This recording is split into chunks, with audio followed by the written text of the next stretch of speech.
first and foremost, my good friend Anthony Garone, thank you so much for accepting the invitation to join us today on Banding Together. I'm really honored to be invited. I've attended your events and I've thought, oh man, maybe someday I'll get my name drawn from the lucky hat. And here we are. That's hilarious.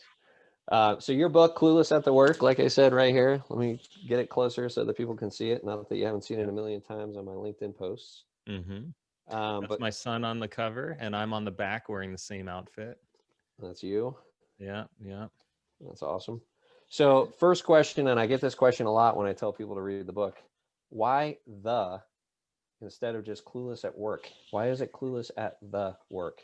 Well, because the work is the work that we do to get good at anything. And it doesn't just have to be your day job. You can do the work in every aspect of your life, from brushing your teeth to washing pots and pans, uh, to walking. I mean, I've applied this discipline to nearly everything. And honestly, even to walking, even to sitting and standing, even to conversing with other people, watching the words that I use, and getting better at everything I can get better at. So the idea is the work is a framework um, that gets you better at whatever it is that you think you want to improve upon. And the title, Clueless at the Work, starts with this assumption that we think we know anything. And quite often, we think we know something, and then we learn how many assumptions we've made as we've dug deeper into our assumptions. So Right. then it becomes a game of, oh, I guess I was just assuming that was true. Well, and that's a perfect segue because there's a great story, a great quote in your book from the wonderful psychologist Ron Siegel in the Oh, science yeah. of mindfulness. So can you tell us that story, the Buddhist monk story in the cup? Yeah. So he's got a lot of great stuff in his Science of Mindfulness lecture series. But this one about the cup, he says that a Buddhist student goes to meet a Buddhist master at a monastery. And the master says, sit down. So student sits down. And the master says, why have you come to see me? And the student starts saying, well, here's everything that I've been doing in my life. And, here's what I'm looking to learn and what I've studied and all that. And in the meantime, the master is pouring a cup of tea for the student. And the master keeps pouring this tea into this teacup until the cup is overflowing and the student is, talking. And then suddenly it's, what are you doing? Why are you pouring all this extra water tea into this cup? And the master says, you are like this teacup. You are so full that there's no room for me to put anything into it. And so when we approach any sort of thing that we want to learn or understand or get good at, we need to approach it with the idea that we are already bringing way too much with us when we go to learn. And we need to empty our cup so that whatever it is that needs to teach us has room to put that new information inside of us and for us to absorb it and keep it with us. Yeah. No, it's such a great story, and I know you know this about banding together. But on this webinar, what we're trying to accomplish is we're trying to help people who are not only, during this period of time, and we're going to continue to do this for, well, until people tell me to stop doing it, basically. Um, and Typical Allen Plunkett. until nobody gets value from it, I Yeah. suppose. But we're trying to help people who are not only looking for new opportunities, but with this conversation, and I know I posted this several times on LinkedIn, there's so much good stuff in your book about how to do better at work and how to, really show up in a way that helps you do the things and make sure you're in alignment with what you're trying to accomplish. from the work. So, thank you for that, because I think that's a very appropriate start to this conversation of people walk in with a very full cup. And in conversations like this and webinars like this, don't ever assume that you know everything that needs to be done, either when looking for a job or to get promoted or to, whatever, have conversations with your boss or have conversations with coworkers. Right. Yeah. And I closed the book with this quote from a guitarist named Robert Fripp from the band King Crimson, who's really a philosopher musician. And he says, "We are not bad people because we are clueless, but better to recognize we are clueless because otherwise we are dangerous." And I firmly believe that about everything I've ever learned, even basic math. When was the last time any of us proved to ourselves multiplication and division actually work the way that we were taught? We take so much of what we learn for granted, and we so easily just lap it up. Well, someone else said this, so I'm going to believe it's true. It's like the classic Homer Simpson quote, it was on TV, so it must be true. And I think we do that with our politics, our religion, our belief in our capabilities, our disbelief in what we can't do. We imprison ourselves with beliefs, and sometimes we build prisons that have, they don't even have a door. You can just walk in and out, but you think you're stuck in a prison. So I think about this a lot. That's going to be the subject of my next book that I start writing. I have another book that's written that's being designed right now, but the next book is going to be about mental prisons and the ways that we stop ourselves from achieving our potential and believing what is good about ourselves.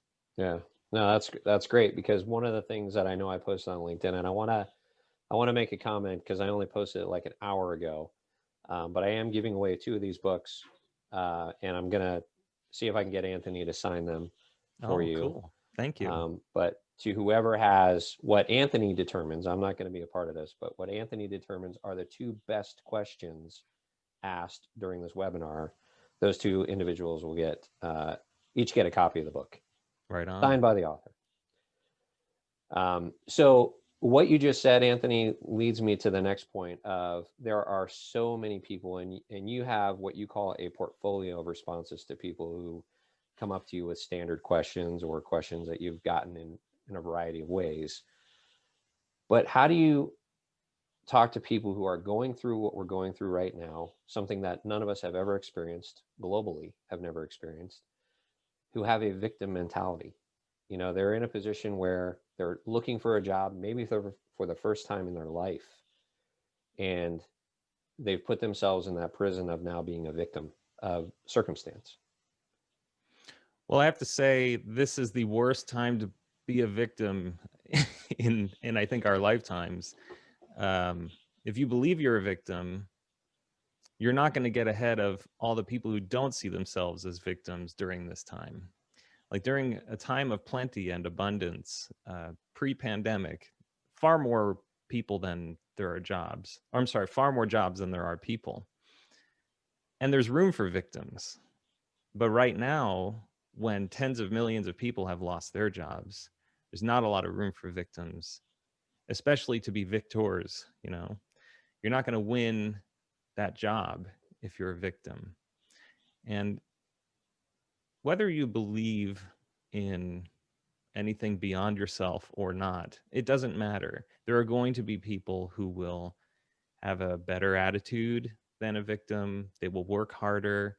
They will try to relinquish their own assumptions about who they are and how they're approaching people. And they will align themselves with what hiring managers want in order to get that job. So I've been writing a lot about this in the last few days and thinking a lot about it. But yeah, I think if you're a victim, I only have half a page of text in the book about being a victim because John Lovitz provides a quote that I have in the book about being a victim, and it's something like, "Don't ever be a victim, ever." And that's basically the quote. There's no winning as a victim. You've already started from a position of losing.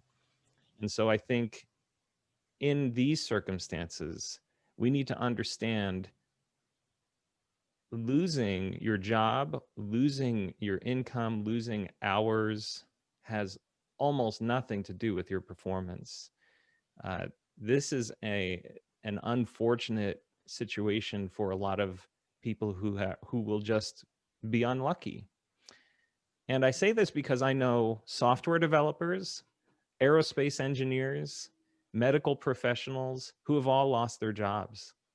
And you think these are like super in demand positions, right? Like, my friend is a COVID nurse and she basically has lost all of her hours because the hospitalization rates are so low.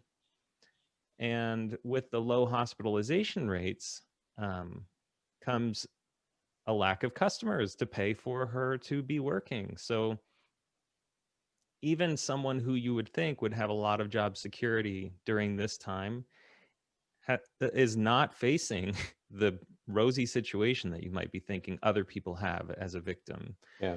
So I think it's kind of a luck of the draw, bad luck of the draw, but still luck of the draw in terms of losing your job and even finding a job.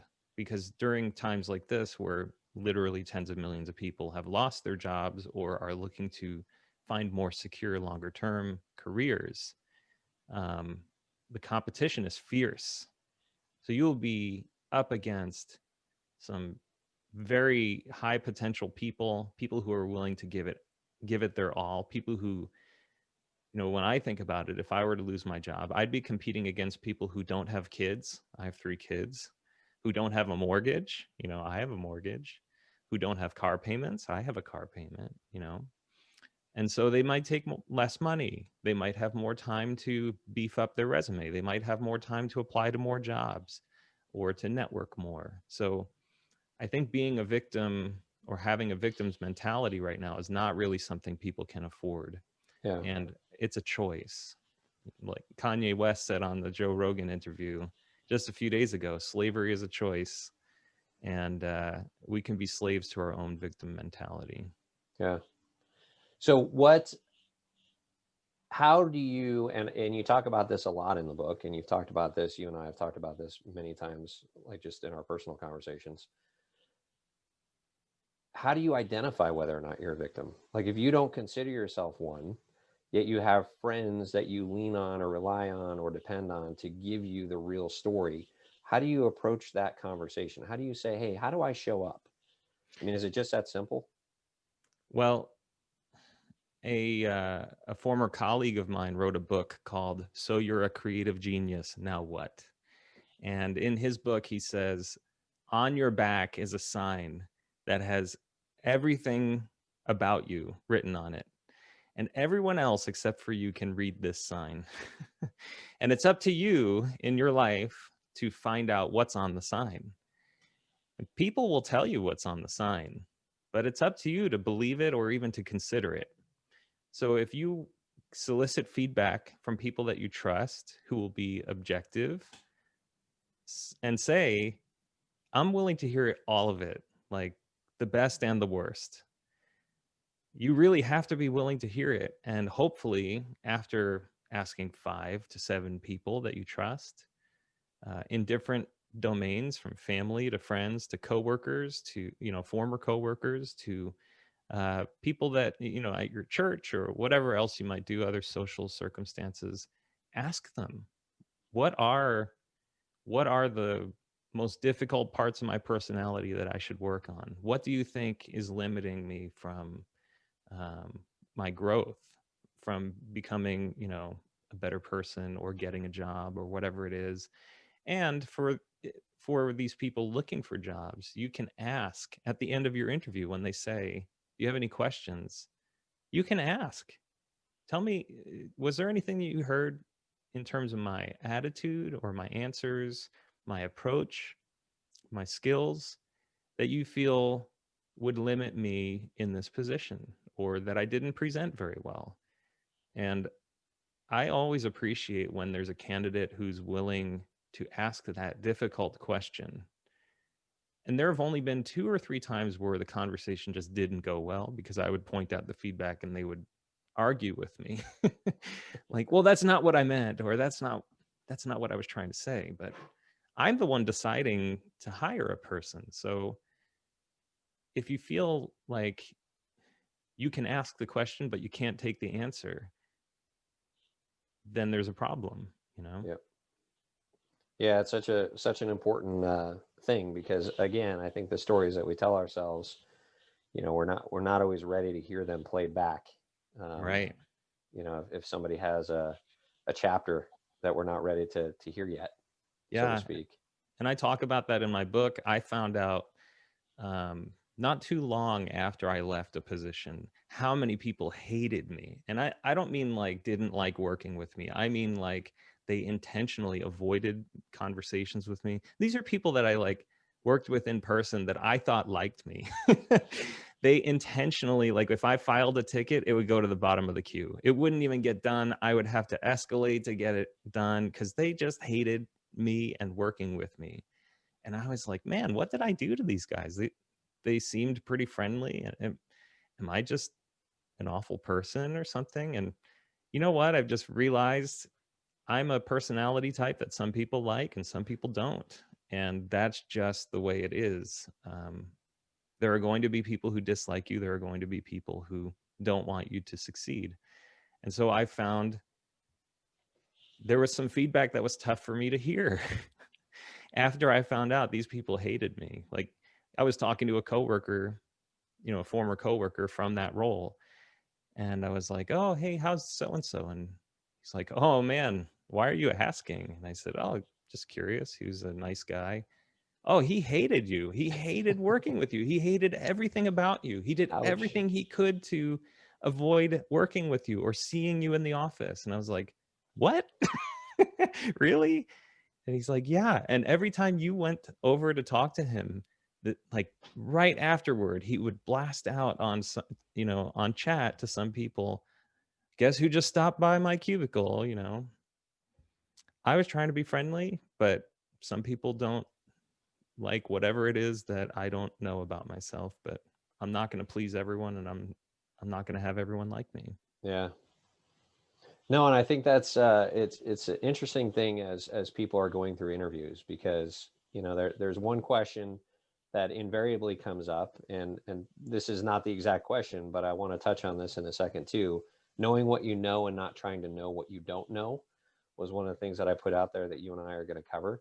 Mm-hmm. But you're talking about strengths and weaknesses a little bit right now, and Mm-hmm. we've talked a lot together about working too hard, or I show up early and I leave late. That's my biggest weakness. Those those are not weaknesses. Everybody gathers around my desk all day long, because I'm such a magnanimous person, but I know I'm taking them away from work, which is a huge weakness of mine. Nope, also not a weakness. So how do people correctly answer that question? You interview a lot of people all the time, and obviously you are a very uh, transparent sort of person. What is a right way in your mind's eye for people to answer that question? What are my weaknesses? Yeah. Well, I think if you don't actually know, that's kind of like if you don't fool me once, shame on you, fool me twice, shame on me kind of thing. If you really don't know what your weaknesses are and you're applying for any role that's any level of senior, that's a problem, right? And if you've never asked or even gotten a performance review that had, these are things you need to work on, then you probably just don't remember it because you probably selectively didn't listen. Because nearly every review I've heard of has, things you've done well and things that need improvement. So anyone who's worked professionally for, I don't know, 5 or more years should have a sense of what their weaknesses are or what their weaknesses may have ever been. So if you really don't know and you've asked people and you're not getting answers that you like or that you believe or whatever, then I recommend going to a site like the Clifton Strengths Finder 2.0 assessment or crgleader.com. They have a whole bunch of these assessments. Or you can go to 16personalities.com and take sort of a free Myers-Briggs test. Each of these online assessments have some level of authority and practicality and some industry standard adoption. Like Myers-Briggs, people generally buy into it. It's based on 16 personality types, written about by Carl Jung, the psychologist or psychiatrist. I forget which he was. But the whole Myers-Briggs test is based around those 16 personalities. So 16personalities.com, I think it is. You get a free test, and any of these assessments will tell you, here's your personality type, here's what you're good at, and here's probably what you neglect or what you're not good at, or, you know, areas where you might make people uncomfortable. All of these different tests give those types of data. So at the very least, if you have no anecdotal understanding or evidence of weaknesses for yourself, at the very least, go take a free personality test, and then it'll tell you these are the things you're probably good at, and these are the things you probably are not good at. But ideally, you've asked other people, what am I not good at? Or what do I need to work on? Or you've had a manager who's told you that. So I think there are real answers, and then there are at least answers that are fake it till you make it. You know, take a free assessment and say, well, here's my personality type based on Myers-Briggs. I'm an ENTJ, so I'm a really loud and boisterous person, and I don't know, just I can be judgmental, whatever. So It's there's all a way right to there. identify them if you haven't already. Right. And we'll get into this in a couple minutes as well, but you should never be surprised by that question. I think that's a huge point. Don't ever be surprised, because that question will invariably come up. I don't know if you ask it in your interviews. Of course I do, yeah. Yeah, I mean, I think it's one of the standard 5, at least, that most interviewers ask. But you published your book it was early 2019 that you published it, correct? Was it September? It was late September 2019. Okay. So for whatever reason, I thought I'd had it for a lot longer than just a year. Well, you and I have talked about it for years. You know, That's true. This is the book people kept asking me to write, so I finally gave in. Thank you for doing that. Yeah. Yeah, and with the help of Stairway Press and our good friend Ken Kaufman. That's right. But it's funny because in the introduction, which you basically discourage people from even reading, in the book, you say that success in today's knowledge economy is not about how great you are at one particular skill. It's about how much you can balance in times of constant change, managing yourself and others as problem complexity increases, and having a clear vision in a world with endless options. Which, that in and of itself makes the introduction worth reading, by the way. But, and then you go on to talk about the fact that most people really don't take inventory, at least an accurate inventory of their strengths and weaknesses. Oh yeah, it's like one of those simple questions of, what are your values? I mean, who doesn't know that answer? Yeah. But if you were to sit down and write right now on the spot, anyone on this webinar, if you were to sit down and write your top 3 values, what would be the words you even use? Like, most people don't even know. It's like such an obvious question. Of course I know my values. Okay, what are your values? Well, what are values? Like, what are those words, you know? I even presented at a company, I think I share this in the book. I presented at a company about values, and the CEO of that company said, I am so glad you're here talking about values. I really want my team to know what values are and how they work. I've seen a values coach. I go about twice a year. And I was like, oh, awesome. So what are your top values? And he's like, man, it's just been a while. It's like, okay, well, you and your business partner, surely you guys have had conversations about values. You know, if you're seeing a values coach and the business partner's like, no, we've never talked about values. And I'm like, even the guy who's seeing a values coach can't articulate his values. And this was not like on the spot in front of his team. This was afterward when he was thanking me for the presentation. So it can be a very misleading misconception, an area of cluelessness, where somebody will say, what are your values? What are your strengths and weaknesses? And you're like, of course I know that stuff. Of course. Well, what are they? Well, I'm really good. I mean, I get back on email really quickly. Okay, that might be, you know, like you get these kind of dumb answers because no one's actually given it thought and you don't study it. That's another thing. Like I actually wrote a document. There's this article on theladders.com, and it's 65 of the most commonly asked interview questions. And I actually answered all of them in writing in a notes document just so I could go through the thought exercise. And then I realized, wow, some of these basic questions are hard for me. And some of these questions I have many answers to. So I've given myself alternative answers based on the interview that I might be doing. Again, just as a thought exercise. But yeah, strengths and weaknesses, I ask not because I want to know the person's strengths and weaknesses, but because I need to know how am I going to have to manage this person if I hire them.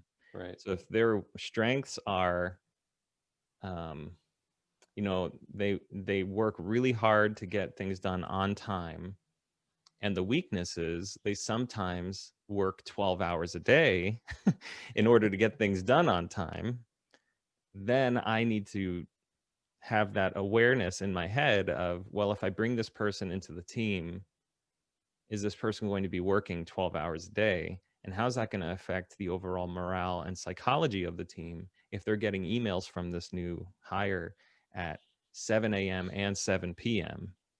So my team doesn't want to work 12 hours a day, but this person might. And how's that going to affect, you know, the way we all work together? So when I ask about strengths and weaknesses, yes, I need an answer from the candidate, but largely the answer is for me as the hiring manager to understand the risk and to think about the dynamics of managing a person with supposedly these strengths and weaknesses that they're telling me, if I can even believe their answer. Right. Yeah, exactly. You know? Well, and so that dovetails nicely into the next part, which is knowing what you know and not trying to know what you don't know, which, you know, so many people in an interview setting feel as though they need to give an answer.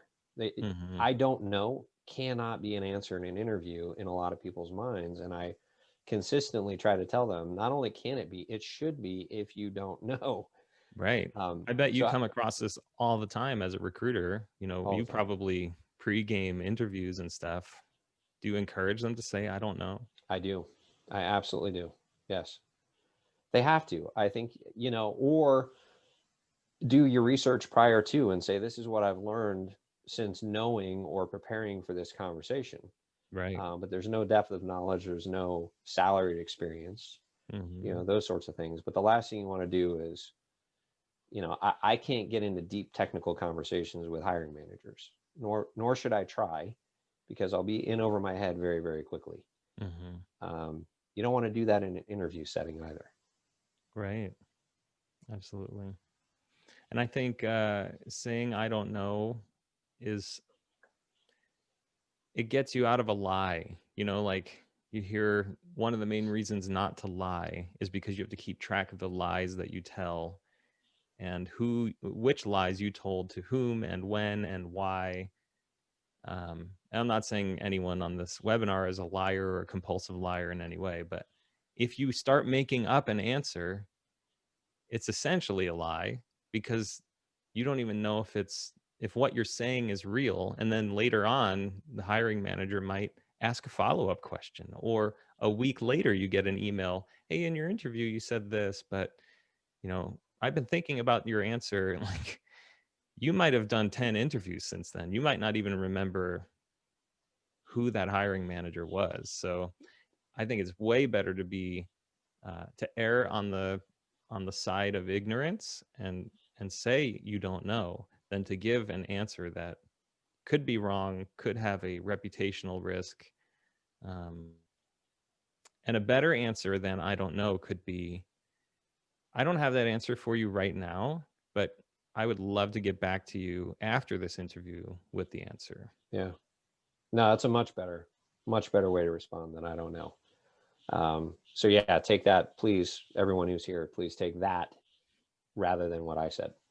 It also gives you the opportunity to get the contact information for the hiring manager, to follow up with him or her personally, to show them how well you can write, how well you can document, how well you recollect what they asked, that you were paying attention.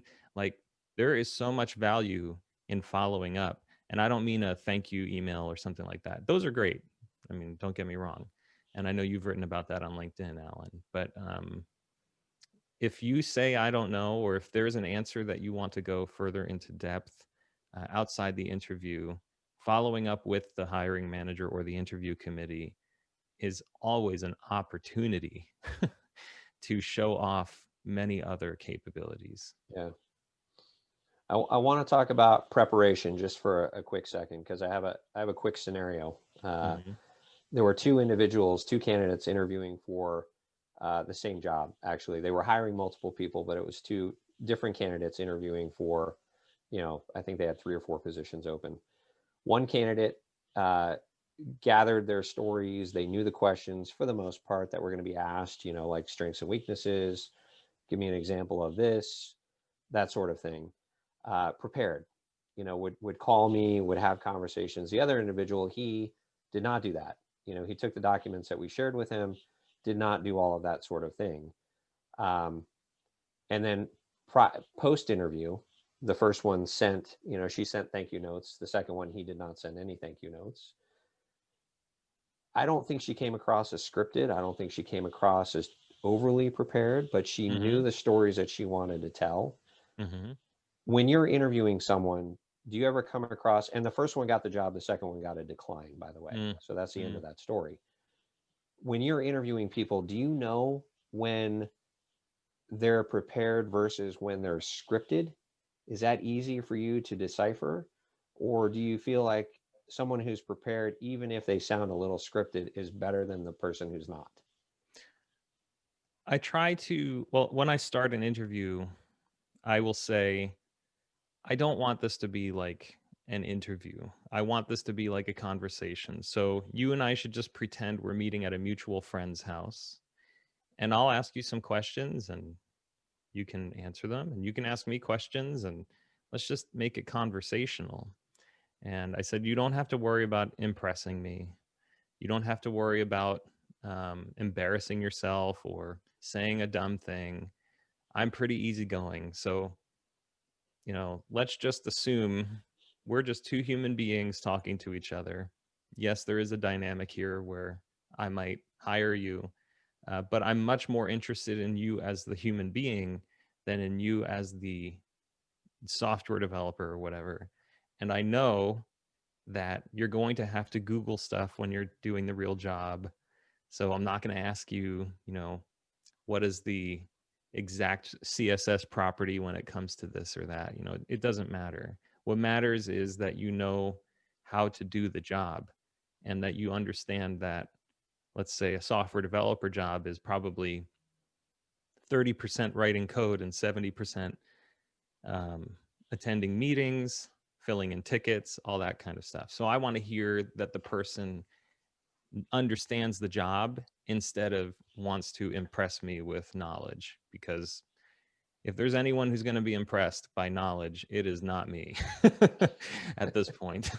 So I know I'm not a standard interviewer.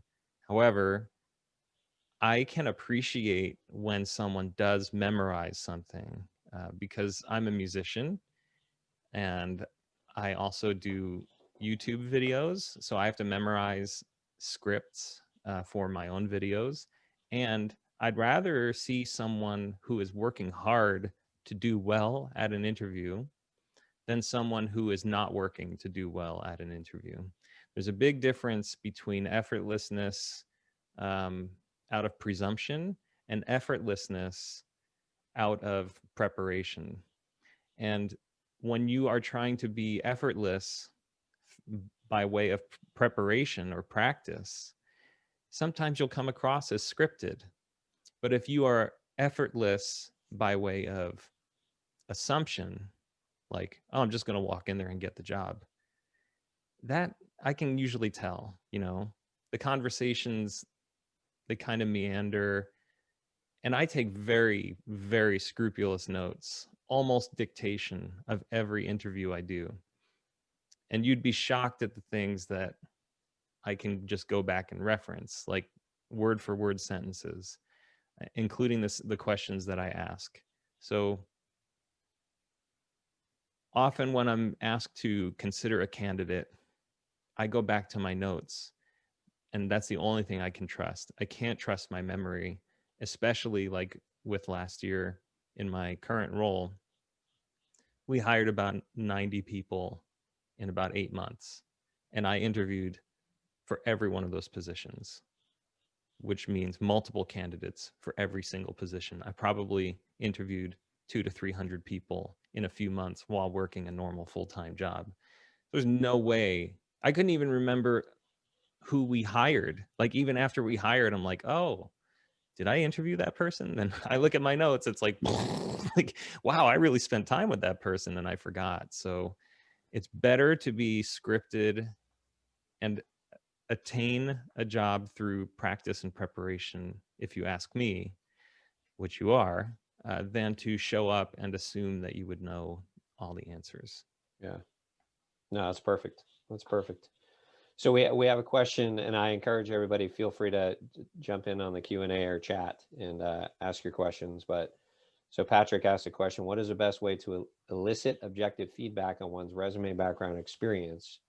Because most often he gets responses along the lines of "this looks great," or "why aren't you getting interviews," etc. Well, I would say review your resume and your cover letter, all that stuff. Review it beforehand, before you need it. Like, the best time to look for a job is when you don't need one. Because when you need one, then everything's important and everything matters. And Patrick, I hate to break it to you, but there's basically no such thing as a good resume versus a bad resume. It just kind of depends on what the company culture expects and what the hiring manager's expectations are. I have been forwarded great resumes that were 6 to 8 pages long, and it was like someone was tiling a floor. Like, you need to cover every bit of white space with text, right? Like the half-inch margin PDF that's like basically a wall of text.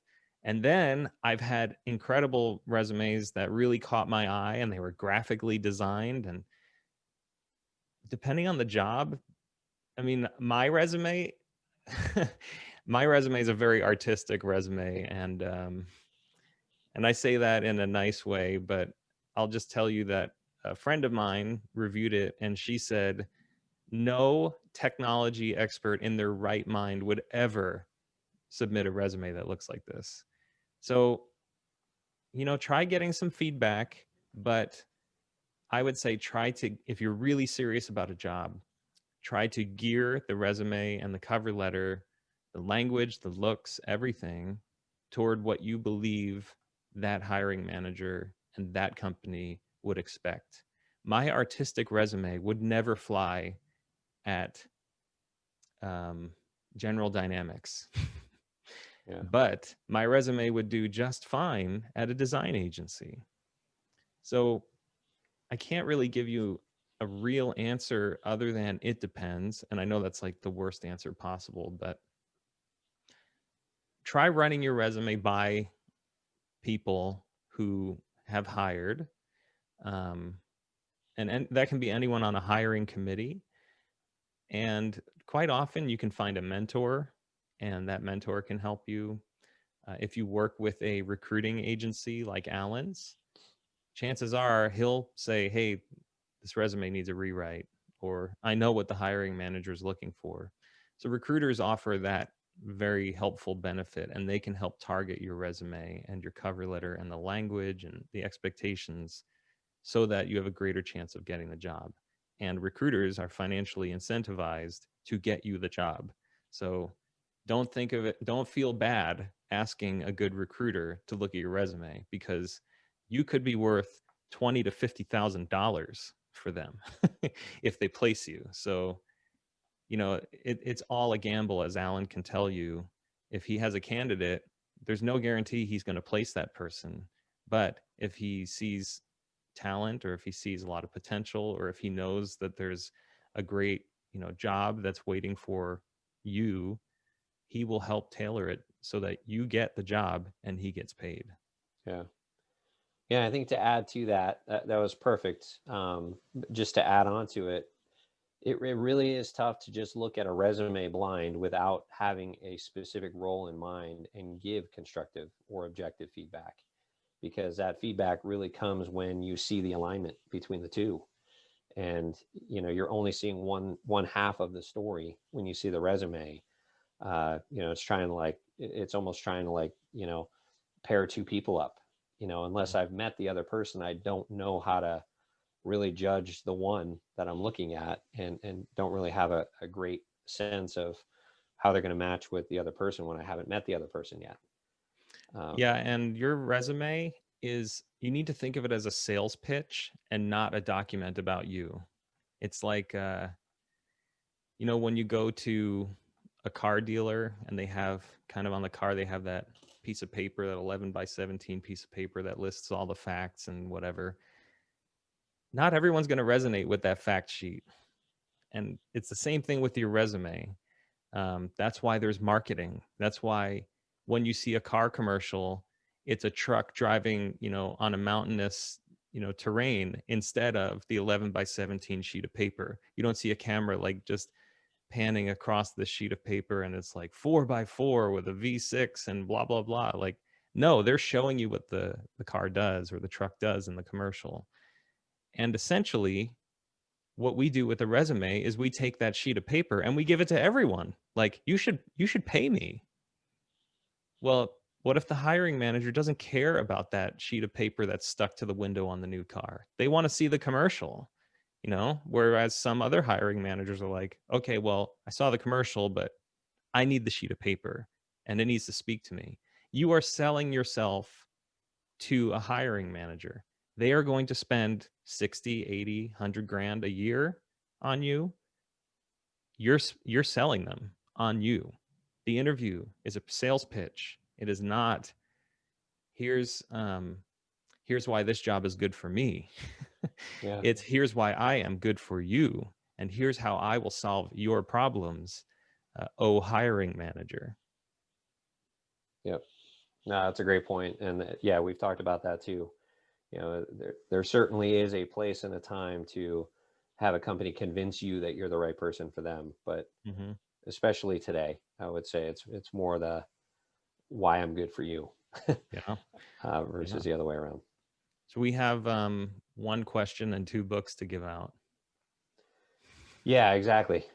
Which is fine. I mean, we still have more time, but um, you talk in your book also, Anthony, about when people are asking for a promotion and how awful you've personally witnessed that whole scenario. Yeah.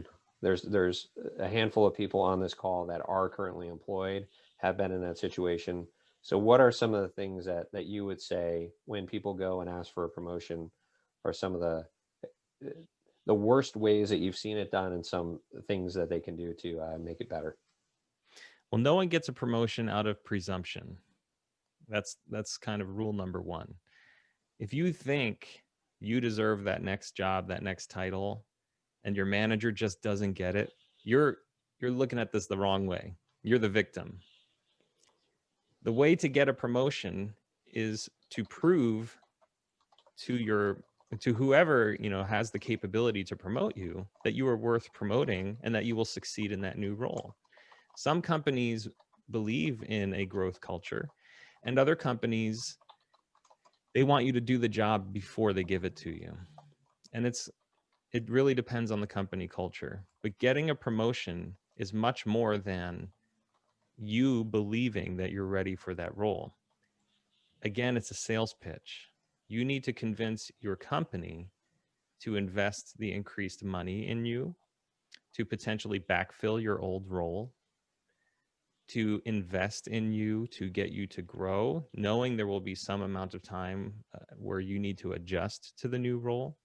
You're asking a lot of the company. Now, I'm not like a top-down person at all. I'm just saying, especially in these times, it is very hard to get a company to spend more money on you, to invest more in you.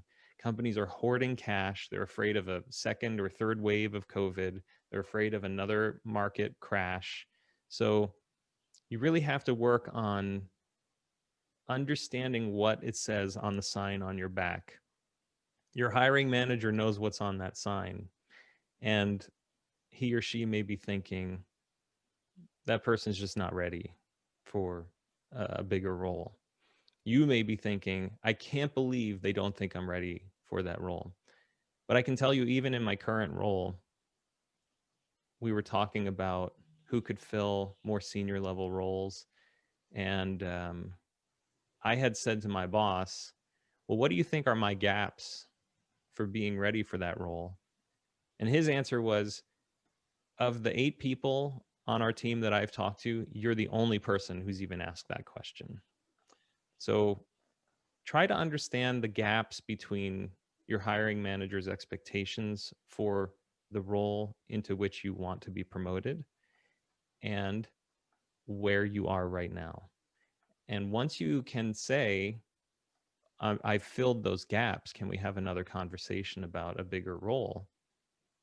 You need to be able to demonstrate it. Again, it's a sales pitch. You can't just say, well, I learned this, I took this course, I did this, I did that. You need like feedback from your coworkers. You want them to make the case for you. So you say, look, you told me I need to be more inclusive with my team. Here's 5 emails over the last 6 months showing, or where people have thanked me for being inclusive. You wanted me to be better at the office suite. Well, I took this certification. Here's the certificate. I went through the course. I am a participant on these message boards. I'm helping people out. I have helped other people in the company. Like, make the case, make it obvious. What you want your hiring manager to say is, I can't believe I didn't see that this guy was ready for the promotion, instead of, oh man, I'm really taking a risk doing this. Your hiring manager should want to go to bat for you after you've made the case. And you really have to make the case. And in today's market, hiring managers have more to do than ever. Teams and companies are being told, you got to do more with less. More competition, more people needing jobs. We have less money. We can't spend. We're not hitting our targets. We're not even getting paid by half our clients because they're going out of business or they're afraid of spending money. Like, if you're looking for a promotion right now, you got to make the case. Yeah. So you talk about a lot of dichotomies in the early part of your book as well, and one of those I would say is, which I want to touch on. It's not okay to rate yourself a 10 out of 10 on just about anything. You talk about how big is your ego, because you certainly don't want to come in with a huge ego. But then there's also a part where you need to be able to pitch yourself. You need to have a personal sales pitch. Mm-hmm. I don't know if that was in the book or if that's in just conversations that we've had, but those two things could be in conflict with one another. Having a personal sales pitch, but not having too large of an ego, could be in conflict. Yeah.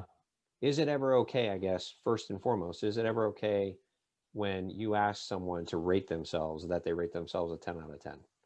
I would never ask someone to rate themselves. Okay, well, if but yeah, I get what you're saying. But yeah. I know a lot of hiring managers would say, like, there's no purpose in asking someone to rank themselves. You might say, would you consider yourself more a senior level technologist or a mid-level? Like, that's one question. But to say, on a scale of 1 to 10, how well do you know technology X? I think even the people who write the code for technologies, they're not even 10s out of 10, you know? There's no way to really say, I am a complete and total expert on these things, unless you've literally invented the practice of doing whatever it is. And in that case, those people usually, unless they're Kanye West or Donald Trump or someone who's very like overconfident in what they do, um, you usually would question how much you know and how much you're capable of. Now, some people, they absolutely know it, and I get that, but I would say it's extremely rare to meet a 9 out of 10, and doubly rare to meet a 10 out of 10 on nearly any skill, because Yeah. chances are those people are already working for themselves, or they have so many job offers that they don't know what to do with because their expertise is so sought out. But you're not going to meet a nobody who's a 9 out of 10 on JavaScript, right? Right. Because it's so in demand. Like anyone who's a 9 out of 10 is going to go, why would I take that job for 150 when I can make 500,000 a year for myself as a JavaScript consultant? And even then, you're going to find situations that you don't know the answers to. So you're going to have to look it up or figure it out or something like that. There's no formal scale from 1 to 10. Like, what does that even mean? Who came up with this scale? Where are these numbers coming from? Did you take an assessment? Like, that's why there are certifications. I may say, I know Amazon Web Services 6 out of 10. Well, what does that mean? I mean, AWS changes literally every day, multiple times a day. Are you on the team tracking every single change for every single suite of software offered by AWS? Of course not. You have to work. They have billions of dollars invested in these platforms that change every single day. One Yeah. person is not going to be able to keep up. So get a certification that's industry accepted. You know, become cloud certified or become an Office, you know, Microsoft Office expert. Become an expert in network security protection. Whatever it is in your discipline, if there's a certification and you want to say, I'm an expert, prove it with that or prove it with the work that you've done. The hiring manager should understand the complexity of the work that you're bringing to the table. And your resume shouldn't say something like, completed 3,000 tickets on Project Dingus, you know, last year. It should say something like, delivered very complex digital transformation project on time, on budget as a technical lead, or whatever it is. Like, talk about the work that you're doing and use your resume and your cover letter again as a sales pitch to get the hiring manager to ask you more about it during your interview. You want your sales pitch to lead to an interview. You want your interview to lead to an offer, and you want your offer to lead to employment. So it's just a sales process like anything else. Yeah. But offering I'm an 8 out of 10, what does that mean? If you don't know what you don't know, then your idea of 10 may be completely different than my idea of 10. I Right. may have way more experience than you do. And so when I think of a 10, I'm like, oh man, that includes this and that and this, you know, like I see a whole landscape and you may see just a slice of what I see. So, or vice versa. I may be ignorant. Your 8 out of 10 may just be a 20 out of 10, you know, for all I know, but it's not helping you or anyone else. And chances are there's going to be other qualified candidates who are not rating themselves and who are letting their work speak for themselves, and they're actually speaking to the human being who is hiring them, and they are using principles of influence and persuasion to get hired instead of some number on a resume. And I guarantee you, no hiring manager is going to say, well, you know, this person's a 7.5 out of 10, but this person's an 8.5, so let's go with them. Like, that's not going to get you the job. It Yeah. might get you an interview with an inexperienced hiring manager. So we have another question from a different Patrick. I want to make All sure that right. we make note of that because this is a different question, different guy.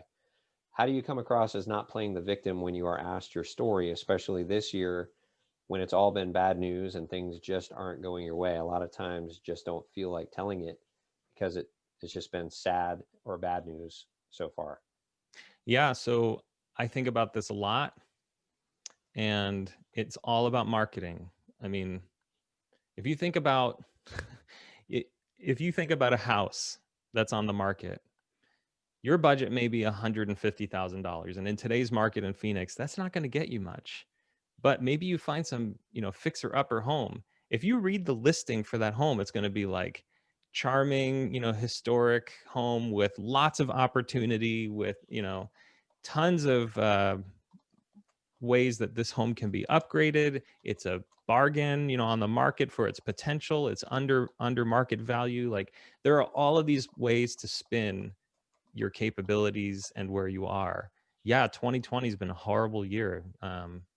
I've had deaths in my network, in my family and that kind of thing. It's terrible. But the truth is, no one wants to hire someone who's sad.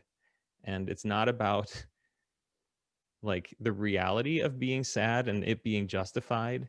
It's just not a good message. And a real estate agent is not going to put a listing on the market that says, old home, not that great, walls are falling apart. You could probably upgrade it and it might look good if you spend $100,000 on it. Who's going to buy that home? No one. It's going to go to auction. So this is, again, if you think of it in terms of a sales pitch and not let me represent myself in the most honest way, and I don't mean lie or be dishonest. I mean, they are not interested in some rando job applicant who has a life story to tell. They are interested in someone who can come in at 9 a.m. and compile, an Excel spreadsheet. They want someone who's going to bring life to the office. They want someone who, it doesn't matter, like telling the whole truth, in the way that is emotionally true for you won't get you the job. So you have to think, how am I going to get this job and how am I going to approach the hiring manager so that I get hired? Yeah. Yeah, and I think that we only have a couple seconds left, and we do have another question, but that gets to one of the other things that you talked about, which is when are you living? Are you living in your past, your present, or your future? And a lot of us tend to live in our past, and right now we don't want to live in our present. That's right. That's right. So you have to, when you're in an interview, always envision your future with that company, the alignment, the success, the addition of just gladness and happiness that you're going to get just by being there, and interview that way. Yeah. Yeah. The hiring manager is not going to go tell his or her boss, yeah, I found this person. They're really depressed. They've had a horrible year, but I think they can do the job. Yeah. It just doesn't happen. I mean, No. That's the reality. So yeah, anonymous attendee. So you'll have to text or reach out to me later if Anthony picks you, because now we have 3 questions. What approach would you take to a startup who is lacking in a particular critical skill area to their product and seemingly looking to hire you to be the smartest man in the world who can solve all their problems? I would say, unless you're really desperate for the job, don't take it. So it sounds like if they are missing in a critical skill for their product and they want you to fix it, that means if anything fails, you will get credit for that failure. And if anything goes well, maybe you'll get credit for it. Unless it pays really well, I wouldn't take it, because it's a really high risk scenario, reputational risk, financial risk. They may work you to the bone. They may say, you're the only one who can solve this problem for us. So sorry, get to work, get it done.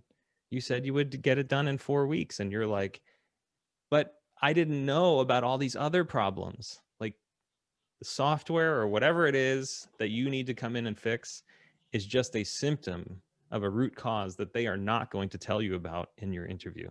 They're not going to say, oh yeah, our CEO changes direction every 3 weeks. It's great. He's really, he just loves being creative and bringing new ideas to the organization. So we never actually let anything settle, which has led to our product being a total mess. And really no one likes working on it. And if we bring you in, you're going to hate life and you're going to hate this job. And we're probably not going to pay you enough. So what do you think? You in? Welcome aboard. Right. That's what it sounds like to me. Yeah. Yeah, that's a great answer. I don't think I have anything to add there. So, Anthony, I can't thank you enough, buddy, for being here. That hour went really, really fast. I hope the folks who attended got some value out of it. And anything anyone would like to learn, I mean, Anthony and I are both very accessible on LinkedIn, so feel free to reach out to us, connect with us. Any additional questions you have, don't hesitate ever to reach out to myself or Anthony. I think I'm safe saying that, right? Absolutely. Cool. But thank you all very much for being here. Thank you, Anthony, and we'll figure out who that anonymous attendee is if that's the winner. But I'll reach out to both Patricks here momentarily. All right. Yeah, and I'll throw the third copy at the anonymous attendees. So. Right on. If anonymous wants to not be anonymous anymore, just reach out to me directly. All right. Thanks, everyone. Thank you, Anthony. Great to talk with you. Bye. Bye-bye.